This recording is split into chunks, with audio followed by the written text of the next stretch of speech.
Good morning, everyone. Thank you for being here. I know it's a very busy day at the United Nations as a new president of the UN General Assembly is going to be elected. Thanks for making the time to join us.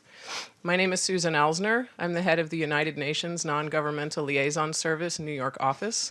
Our program develops dynamic partnerships between civil society organizations and the United Nations. Save the Children, who's here today with us, is one of the most effective non-governmental organizations we work with. They do whatever it takes to help children around the world. So it's an honor to be together today. I had one of my most profound experiences here at the UN in an event that we co-organized with Save the Children last year during the Summit for Refugees and Migrants, in which we brought together 3 Syrian children to be in dialogue with the UN Secretary General and member states, as well as other refugees and migrants. So this is a very nice and welcome follow-up today on the eve of the International Day of Children, which is tomorrow. So to commemorate this important day, Save the Children is here to share new research on the state of childhood worldwide. They will be launching a report today at 2:00 p.m., which is entitled The End of Childhood Report, and you will hear today from several of the speakers about the findings. We would like to remind you that this report is embargoed until 2:00 p.m. today, at which time it will be released globally, and thank you for cooperation on that embargo. I am very, very honored to introduce today's panelists. Immediately to my left is Carolyn Miles, President and CEO of Save the Children. Under Carolyn's leadership, Save the Children has more than doubled the number of children it reaches with nutrition, health, education, and other programs in 120 countries worldwide. In the United States alone, they help more than 143 million children.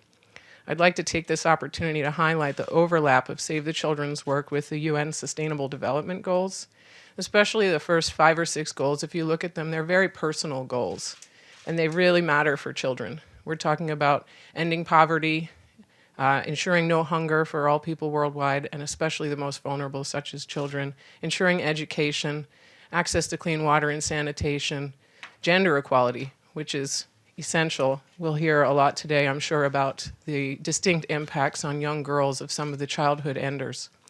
So it's critical that we give additional focus to helping the most marginalized. When the world came together to agree the Sustainable Development Goals, they made a commitment to leave no one behind.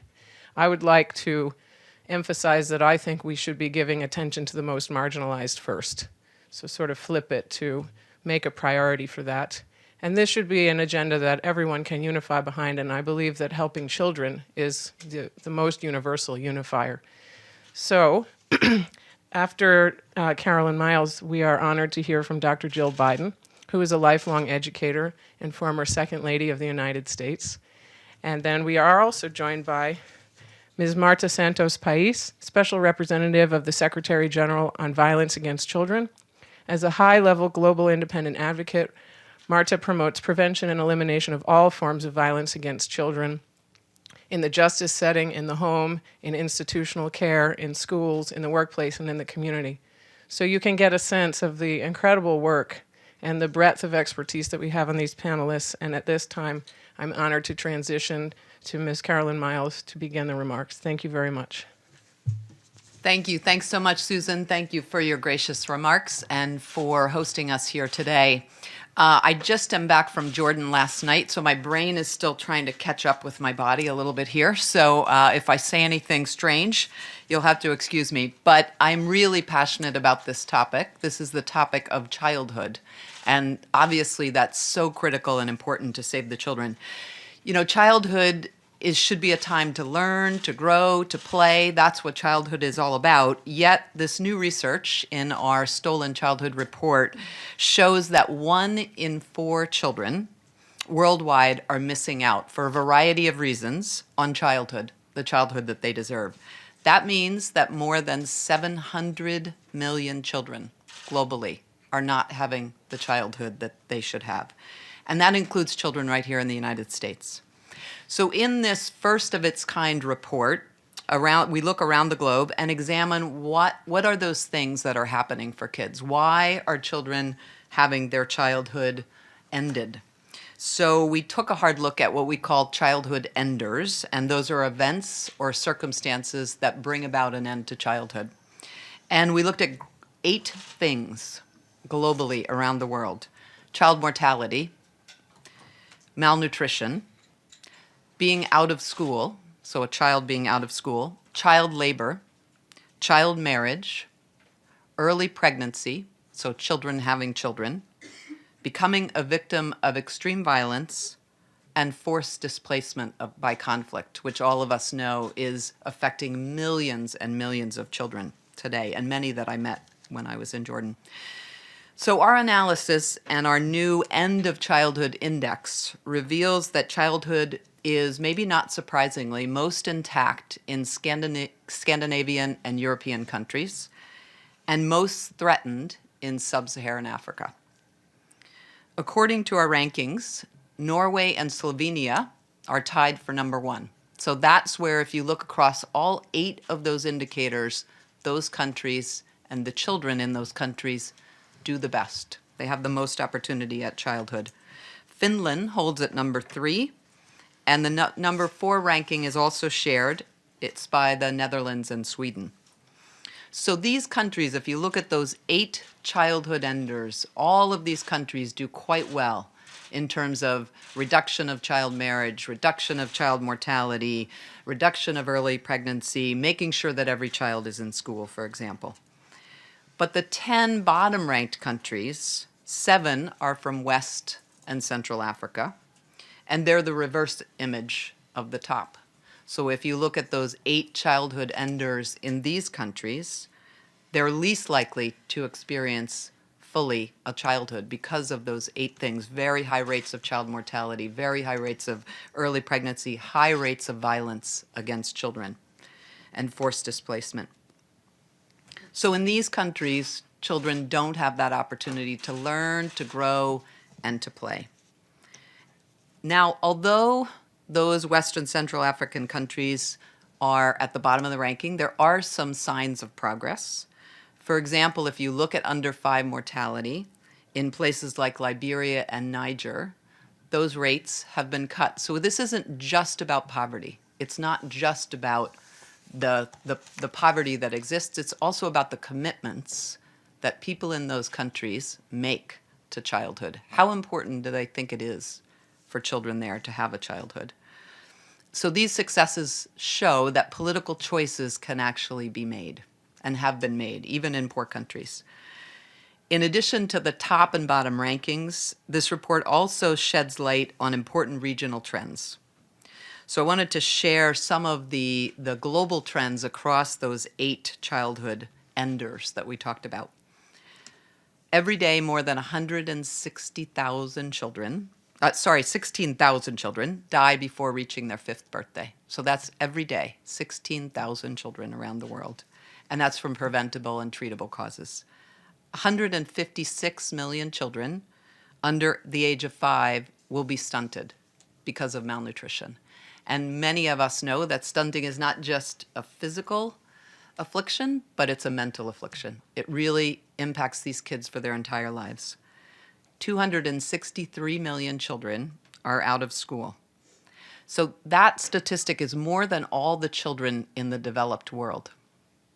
So think about the fact that here in the United States, every child would be out of school, and in many other developed countries, to get to that 263 million children in the developing world that are out of school. 168 million children are involved in child labor. Globally, 1 girl under 15 gets married every 7 seconds. And conflict has forced nearly 1 child in 80 from their homes, and some even onto the front lines. And perhaps most tragically, more than 200 boys and girls are murdered every day. So I'd like you to think, though, beyond just the numbers, and each of us will talk a little bit about real children and real families who have been affected by these childhood enders. And in the last 5 months, so the first 5 months of this year, I've met many, many children who have been affected, and I'm just going to give you 4 quick stories. So in El Salvador, where I was earlier this year, I met Juan. And Juan told me the story of his cousin, Hector, who had been murdered in front of him by a gang member. So this violence is very real, and it affects children in deep ways. In Lebanon, earlier this year, I met Abed. He was working. He was engaged in child labor from 5 a.m. until 6 p.m., picking cucumbers, and was paid less than $1 an hour for his labors. No chance to go to school, ending his childhood. In Somalia, I met Hani, who was almost 2 and weighed about 12 pounds. I think my son weighed 12 pounds when he was 2 months old.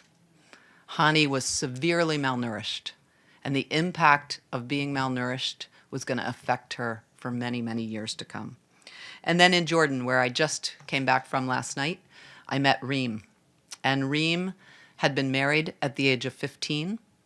She was trying desperately to figure out how to be a wife and would soon be a mother. Her childhood was surely over. All of these children are examples of how violence, displacement, malnutrition, and lack of an education can really affect children. And I would be remiss if I didn't mention the United States. So as we sit here in New York, I want you to also pay attention to the United States ranking. It's 36. Not in the top 10, not even in the top 20. We're 36th. And there's a whole report that's been done on the US in looking state by state and what the drivers of the end of childhood, what does that mean here in the United States? So I urge you to take a look at that, and we can take questions at the end. So as Save the Children, we've launched this report globally to, as Susan said, to highlight International Day of the Child, which is tomorrow. And we really want people to think about this concept of childhood and to commit to making sure that every child actually has the childhood that they deserve. We're calling on governments to prioritize programs for children, education, health, protection, making sure that every child has those basic rights. And we're calling on publics as well. We want the public to take advantage of the ability to speak out on International Children's Day. So with the release of this report, there'll also be a petition that people can sign on to and let the world know that they actually care about children having a childhood. So finally, before I hand it over to Dr. Biden, I want everybody here to just close your eyes for 1 second. And I want you to think about a happy memory from childhood. So I would submit to you that that is the foundation of who we become. And every child deserves to have that happy childhood. So thank you for being here, and let me hand it over to Dr. Biden. Thank you, Carolyn, for your tireless leadership. This is a special day as we launch the End of Childhood Report, and we could not think of a better place for its official release than the United Nations. Thank you to the Secretary General for hosting us, and Susan, we appreciate your leadership within the UN on behalf of Save the Children. And Marta, it's an honor to share this panel with you. To you, the United Nations Press Corps, a very special thank you for being here today with us and covering today's event and report. Abolitionist and writer Frederick Douglass once said, "It's easier to build strong children than to repair broken men." The truth of that simple statement echoes throughout our world. The poverty, injustice, and violence that we see in our nations are so often rooted in childhoods without nutritious food and clean water, without health care, and without education. While there may be recovery, once stolen childhood can never be replaced. Those scars are permanent. As Second Lady of the United States, I saw these tragedies far too often. The boy soldiers suffering with hernias from carrying machine guns almost as big as they were. The listless children with bellies swollen from hunger. The girls who lost their freedom through forced marriages. I've been a teacher for more than 30 years, so I was especially disheartened to see so many barriers to learning.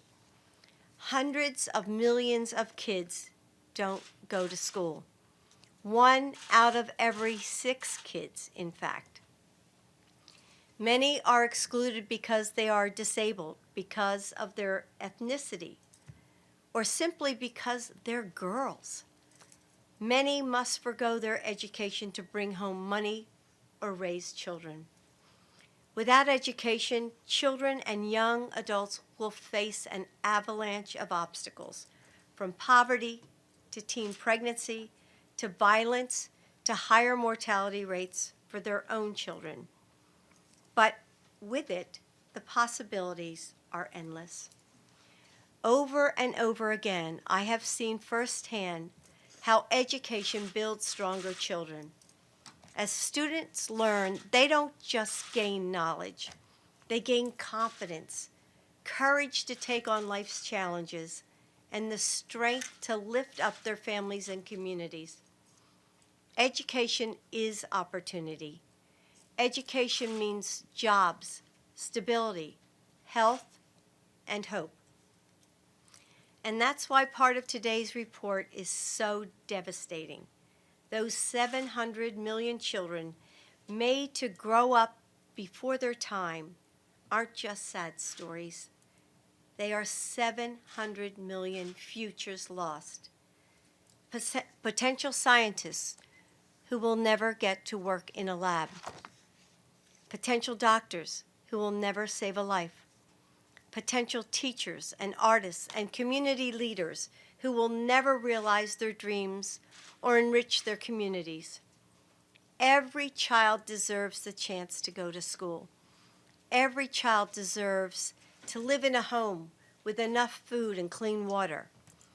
Every child deserves the chance to play and explore without worrying about gang violence or war. If we change one classroom, pretty soon the classroom has changed one school. That school has changed a village. That village has changed a province. And that province has changed a country. The End of Childhood report gives us the knowledge we need to better confront the many ways our children are being left behind. It helps us understand where help is needed and how we can work to turn our dreams into reality, but is only one step. And now we must act. Thank you. Thank you so much, Dr. Biden and Caroline. I'm so pleased to be here. It's a great honor to join the launch of this very important report. And I wanted to start by saying that in my work as Special Representative of the Secretary General on Violence Against Children, very often we emphasize the importance of measuring what we treasure. And of course, we treasure children above anything. And it is so important to have strong data exposing the missed opportunities and the potential for children, as we have just learned. But at the same time, to understand that the data can be the beginning of a shift in the life and the future of children and nations around the world. I wanted to emphasize 4 points for you today. The first one is, of course, that, as you know, the Sustainable Development Agenda adopted in 2015 has called on all countries to leave no one behind. And as Susan was reminding us at the beginning, to start by placing priority in those left furthest behind, the most disadvantaged and voiceless, invisible children around the world.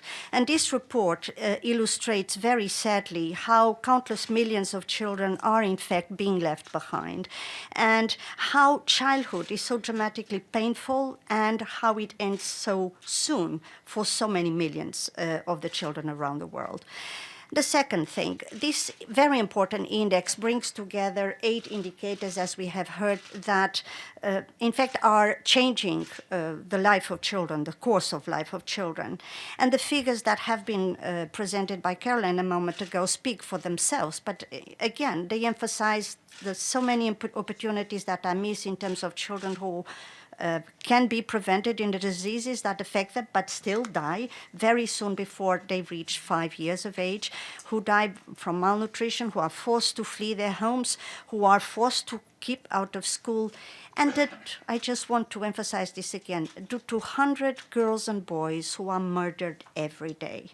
I think one very important aspect in this report is how frequent violence shapes the life of children in so many aspects, including putting them out of school or forcing girls to get married. And I think I see this every day when I go around the world and meet so many girls and boys. They always define their life by 2 words, systematically, whatever the region or development of the country may be: fear and pain. And I don't think we can accept life to be defined by those very sad words. But the truth is that violence is a very silent emergency, and it cuts across geography and age and race and culture and wealth. And you may know that more than half of the children of the world, all children of the world, are affected by violence, and every 5 minutes there is a child who dies as a result of violence. So the magnitude of what we are talking about is in fact very dramatic.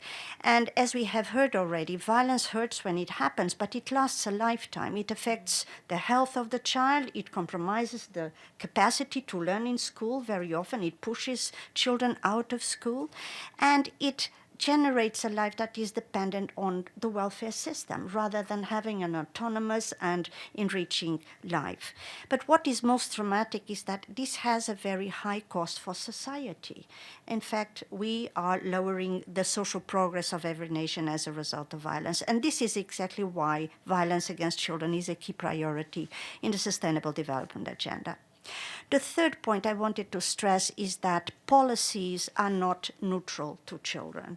And in fact, political will matters. And we see that at the top of this very important ranking, we see countries that have systematically identified investment in children as a priority and sustain that investment even in terms of economic recession. That pays for the country and for the children, certainly. But it also shows that these countries have used the opportunities that they have, but all countries can do so, and the data can help us invest where the investment is greatest needed.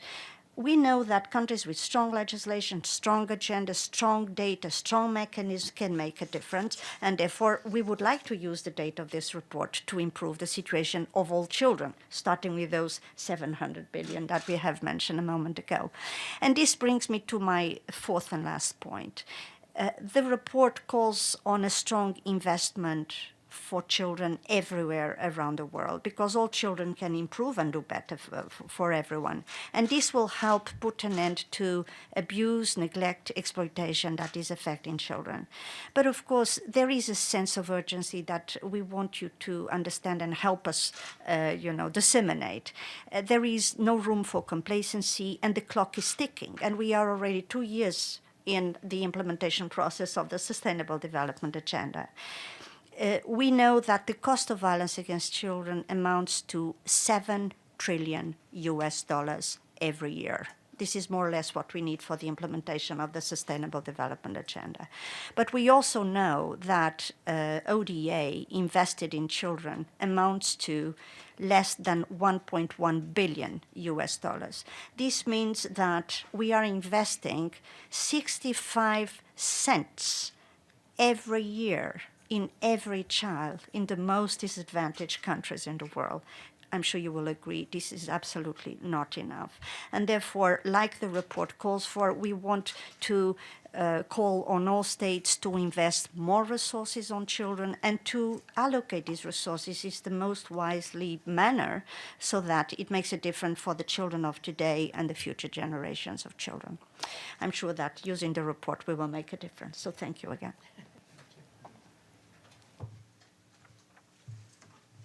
Before we take questions, I just want to share a very short story about the value of Save the Children's work. In her capacity as chair of the Board of Trustees of Save the Children, Dr. Jill Biden, together with President and CEO of Save the Children, Ms. Carolyn Miles, recently traveled to Jordan.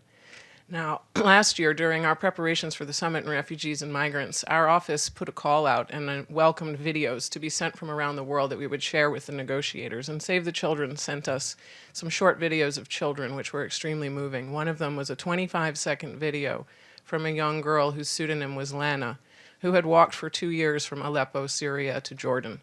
And she had been out of school for 4 years, and her short video simply said that she dreamed of returning to school one day. She wished the boys would stop hitting her, and she wished to become an English teacher.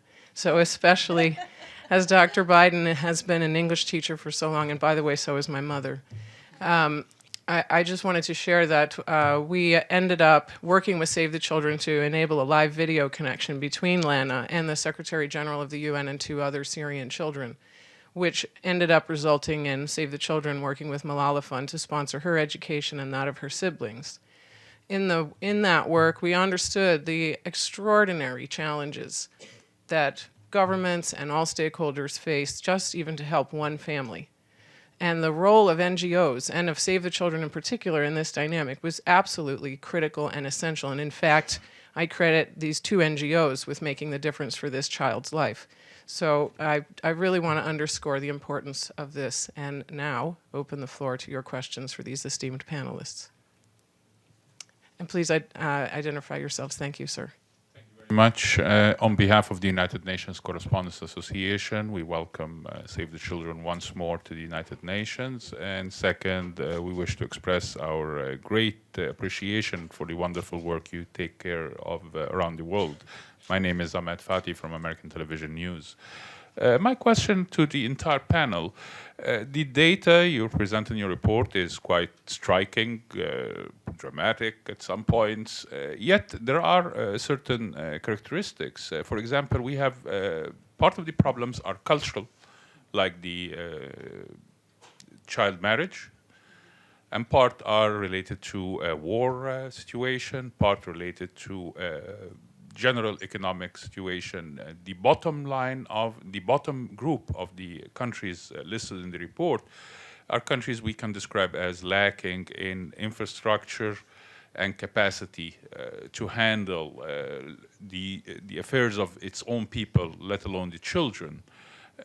In your view, and being so close to the issues yourself, what is the best way to tackle it? I'm not going to speak about the SDGs because here at the UN it became like a buzzword and an endless series of conferences, which I really am not sure what do we achieve from it at the end.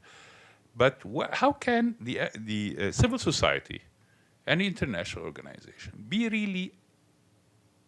have an active role in implementation? We don't need no more analysis. We have all the data I think we need to collect. But what can be achieved on the ground to benefit the children, at least in the most impoverished countries?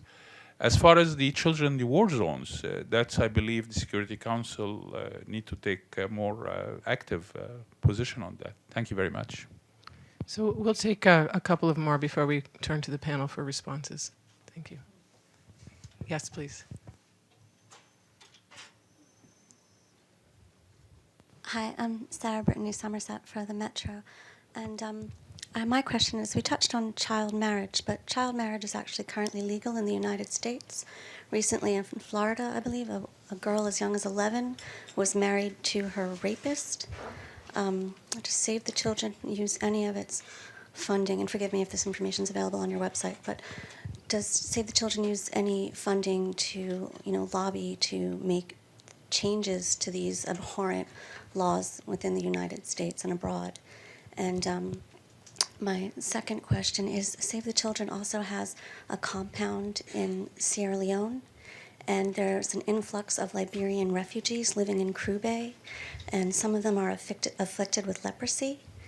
And I know the World Health Organization gives free treatment for leprosy, and I was wondering if Save the Children has, utilized that to treat some of these children in Crew Bay, Sierra Leone. Thank you very much. Other questions? Yes, sir. TV2 Norway. Question for the panel. You mentioned the U.S.'s low ranking in the beginning. I was wondering if you're worried that the U.S. ranking might decrease in the coming years, especially with the budget cuts that President Trump has proposed. Thank you. And one last question, and then we'll turn to the panel for responses. Thanks a lot. Matthew Lee, Inner City Press. Sorry if there's the President of General Assembly is being elected. So I'm sorry if this if this was asked, cut me off. But in a relatively high-profile case here at the UN, the Special Advisor on Children in Armed Conflict put the Saudi-based coalition on the list as a killer, abuser of children's rights for its bombing campaign. And then it was removed based on, from either Saudi Arabia or other countries, threats to remove funding from the UN. So I wanted to know, as people that work in the field of children's rights, particularly in armed conflict, what does this mean, and can you make some suggestions for the UN going forward so that these appellations and being on lists isn't sort of up for sale? And what should be done? And if you can, Ms. Biden, what do you think of the coalition's ability and actually protecting of civilians, including children, in its bombing campaign in Yemen? Thanks. Thank you. We'll turn to the panelists now for responses at your discretion. Should we just go down the road? Sure, that would be great. Okay, terrific. Well, thank you all for your questions, and I'll just touch on a couple of the points that were brought up. First of all, the gentleman in the front row, and what's the best way on the ground? So one of the things that we're using this report for is to actually launch it also in the countries where we work. So Save the Children works in 120 countries, so there's obviously an advocacy piece that we'll be doing with the governments in the countries where we work. But I think the best solution here is building local capacity. And I'll give you a very real example from the last couple of days when I was in Jordan on the child marriage issue, actually. So we were sitting with a group of young girls and their mothers. And we have been working with them over the past year or so on why child marriage is something that actually we should be changing, and what happens to a girl when she gets married, and what the likelihood is that her child will not be healthy when they're born, and she in fact could die in childbirth, and all the risks that take place. And the most successful thing that I can point to is these women were telling me why child marriage should stop in Jordan and in Syria. And these were both Jordanian and Syrian mothers and girls. And so building that local capacity for the local civil society, the local population, to be the voices that are going to change this, that's something that Save the Children does all over the world. And we certainly will be using this report to help the people that we work with every day to be there and to push on these issues with their own governments and strengthening that local capacity. I think the Sierra Leone question, we absolutely are working in Krube and have been for a very long time. And so this issue is one that's core to Save the Children in terms of the health issues, obviously, that are there, as well as the empowerment of those children's rights. So we're there and have been for a while. And then finally, maybe I'll say just a word about the Yemen issue. So we have spoken out in Yemen on the attacks against children widely, and it's a very difficult situation to understand there in terms of who is at fault. But certainly the Saudi coalition is part of the problem, and we are speaking out very forcefully as Save the Children for the rights of children in Yemen, and we work there on the ground. Education is my area, so that's what I'd like to really focus on. And someone asked if I'm afraid that things will decline rather than be made better. But I don't. I feel that this is the beginning, that we're creating awareness of some of the problems in education. I know the new budget that came out stressed that we would be losing early childhood education programs, which I think is the most important place where we should be putting money into education. I teach higher ed, but I can see the effects in higher ed from the loss of early childhood education. So I have to think that our Congress is going to do the right thing. I think there will be some cuts, but I don't think it's going to be as drastic as I think the men and women in our Congress realize the importance of early childhood education. So I'm just hopeful that they're not going to be cut as drastically. I've seen education programs all around the world. That's what I do when I travel, is I go to schools and I see what a difference schools have made in every country, whether it's Malawi, where the children are, crammed into one-room schools and sitting on these cold dirt floors, and the impact of teachers and the joy they have in learning. Or I've seen in India the girls that they've taken from the slums and they've brought to the schools, and how much the girls value their education as a way to get a job and to get ahead, and the impact that it has on families. So that's what I see, and I only can hope that things are going to get better. I think our administration started to build things and to improve things in education, like graduation rates, and invest in teachers, and I just hope the trend can continue. I think Americans will demand that the trend continue to improve things in the United States. Thank you. Well, perhaps I will build exactly on the role of education, just to, in a way, complement the comments that you were sharing with us. I think it's very important to not limit the Sustainable Development Agenda to conferences and, abstract discussions, and to remind ourselves that more than 800,000 children in the lead up to the Sustainable Development Agenda participated in a number of national, regional, and online consultations. And very interestingly, they had two major priorities across regions. First, an education of quality, starting early, ensuring the sense of belonging, and at the same time giving a sense that the dreams are within reach and they can work towards it and will be supported in that path. Secondly, to live a life without fear and without violence. And this, as we know, pushes children out of school, keeps them frightened to go back into their homes very often also, or to feel frightened within their own institutions. I say this because it also, in my many trips around the world, I'm very taken by the changes that are occurring, by the fact that the preparation of the Sustainable Development Agenda was promoted through a very participatory process. And so, you visit countries and people are aware and they are demanding and they want to participate in the national review processes. As you know, in July, we will have, again, reports from 44 countries. Well, people are willing to contribute. Young people are willing to contribute. And just to give quick examples, we now see close to 100 countries where, for instance, violence against children is part of the National Development Agenda. It is being discussed in Parliament, by governments, by civil society. That tells that we can press for progress. But at the same time, we see the involvement of other actors, in addition to civil society, that play a very important role. Let me use child marriage as an example in that regard. In Malawi, to connect with that concrete example, we have seen how traditional leaders are now going into their villages and convince families to ensure that girls go to school, and if they have been married, to ensure that the marriages are made invalid and the girls go back to school.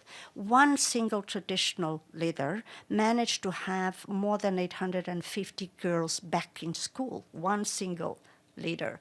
And therefore, the potential to use these universal agendas to translate into very concrete steps on the ground and to join hands with people on the ground, of course, is huge. And another example from a very different region, you may have seen that very recently in Indonesia, there was a big conference of women religious leaders from different parts of Asia, and they have issued a fatwa against child marriage, recognizing the potential for all countries to benefit. And they came out with a very specific demand from the government of Indonesia so that the law establishes that the minimum age is 18. We know that more than, in fact, 145 countries around the world have a minimum age at 18. It's not enough, and we need to make sure it is safeguarded. But the opportunity is huge. So investing in children makes a difference. Sharing what we do in the United Nations with countries and benefiting from their experiences helps us to do a better job. And all children benefit in war, in peace, in developed countries, and in countries that are still struggling, as you said, to have the resources resources to move in the right direction. And we are confident, again, the report will help us support better countries and join hands with them and civil society on the ground. So we have time to take additional questions if there are any. Yes, Mr. Lee. Thanks a lot. This is a different one, and maybe so I'll leave it for anyone that could. In Cameroon this year, in what are called the Anglophone areas, the internet was cut off for 94 days. But as regards children, basically the schools were closed for months at a time, and it's something that I'm asking you because in asking the UN, they haven't really said much about it, including UNESCO. There was the Committee on the Rights of Children recently met about Cameroon and didn't bring it up. And I'm just wondering, is this the kind of thing, although it's not physical harm, but it has to do with literally a decision to have schools be closed. Now the exams are being given, but nobody went to school. So a lot of people are saying the whole Anglophone educational system will be called into question. Is it something Save the Children is aware of? And if so, what do you think can be done about it? Thanks. Other questions? Yes, sir.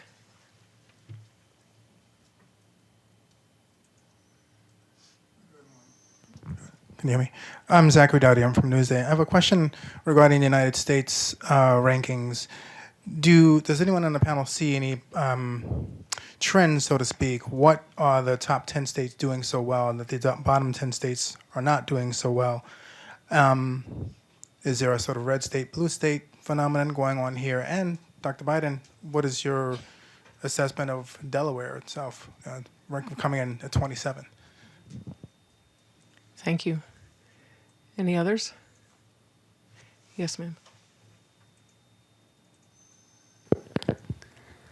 Hi, I know you mentioned you were a little jet lagged, so you might have missed it, but my question about child marriage in the United States, and also Dr. Biden, when you were second lady, were you in your husband's ear about child marriage in the United States? Other questions? Okay, we'll turn to the panel again for responses. Thank you. Okay, terrific. So on Cameroon, I'm sorry I can't answer the specific question, but because our work in Cameroon is quite limited for Save the Children. But what I can say is that when those kinds of situations occur in a country where Save the Children has a substantial presence, which is 120 countries around the world, it's absolutely something that we would be working with the government on. And we would look at it as a national issue. So not necessarily as a global issue, but as a national issue. And as we've been talking about education and the right, we actually believe that every child does have the right to an education. So when they're not getting that education that they have the right to, we absolutely would be speaking out and trying to do something there. On the U.S. rankings piece, I think the difference between the top 10 and the bottom 10 states are two things. One is if you look at the bottom 10 states, they are traditionally more rural states. The poverty, the number of children that are living in poverty in those states is significantly higher than the ones at the top. So there is definitely the issue of poverty. You also, I think, see in those states the inequality. So very, very strong inequality between large numbers of children who don't have really any of the things that they need in terms of food insecurity, in terms of high school dropout rates, in terms of even child mortality rates that we looked at in the U.S.